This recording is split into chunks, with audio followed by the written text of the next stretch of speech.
Tonight we're eating hearty hamburger soup with crusty bread. This is good stuff. Let me show you how I made it. This is 90% lean ground beef. I like 90% for just about everything. It's got just enough fat to be useful and flavorful, but not so much that you have to drain it or have just big puddles of fat everywhere. I like 90. Use whatever you like. If you're going to use a higher fat content than that, I'd recommend probably draining some off at some point. Otherwise you're going to have a greasy soup. But hey, if you like greasy soup, cool. And this is going to be a simple one-pot dish here, and there's no need to do any cooking of things separately or anything like that. Everything's going to go in the pot. So we've got the hamburger. Now I'm going to put a chopped onion in there. That's one whole onion diced up. And to that ground beef and onion, I'm going to add some salt and pepper, some garlic powder, and some all-purpose seasoned salt. And once that burger starts to get a little bit brown, I'm going to use this potato masher and just kind of mash it up. That'll just break it up into nice little pieces.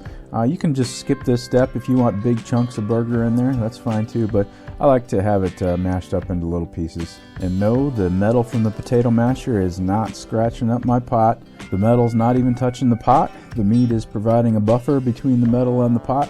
Works great. And I'm just going to fry this beef and onions in the pot until I start to see some fond developing on the bottom of the pot. And once that starts happening, I'm going to hurry up and get a little bit of water in there, just about a cup of water, just to prevent that fond from burning. That fond is going to give our broth a lot of flavor. And with that spoon, I'm just going to stir it around and get all that delicious fond up off the bottom of the pot. You don't have to get every single molecule of fond off the bottom of the pan, but most of it is good. It's all going to come off eventually as we cook the soup. Now it's time to add the vegetables. This is some frozen corn. I prefer frozen over canned. It just has a better flavor. Here's some frozen green beans too. These were whole green beans, but I kind of cut them up into slightly smaller pieces. Just work better for eating soup on a spoon.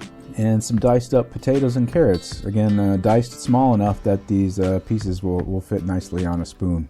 And on top of that, I'm going to add a little Worcestershire sauce. I like to add Worcestershire to pretty much any kind of soup or casserole that has beef. I think it just goes really well with beef. And now some water. I'm just going to add just enough water so that everything in the pot can just be barely submerged under the surface. I don't want to add too much water. Those vegetables are going to release a bunch of water as they cook too. And I like my soup pretty hearty, not too brothy. Yeah, just enough water so all the vegetables and meat are just under the surface. And just a couple of tablespoons of powdered beef broth here, just to add a little extra flavor to the broth. That's always good. You can finish cooking this on the stovetop. That works just fine, but I like to put it in a 250-degree oven. It just kind of cooks a little bit more evenly, but it's not necessary. So after about an hour, I'm going to pull it out of the oven, and all the vegetables, they're tender. This soup is basically ready to eat now if you wish to do so. However, it just gets better and better the longer you cook it. And I prefer to cook it for at least 2 hours, sometimes even more, 4 to 6 hours, depending on what's going on in the day. But if I am going to put it back in the oven just to stew for a long time, I do turn the oven down to about 200 because I don't want the soup to be boiling the whole time. The vegetables will kind of disintegrate if it's boiling the whole time. So about 15 minutes before it's time to eat, I'm going to get some bread ready. This is my favorite bread these days. This is a pre-made baguette that you can buy at the grocery store. And I don't eat much bread these days, but when I do, I want to make sure it's good bread. And this is good bread. All the ingredients on the back are easily pronounceable. Not a lot of preservatives or chemicals or any of that stuff. It's just regular good bread.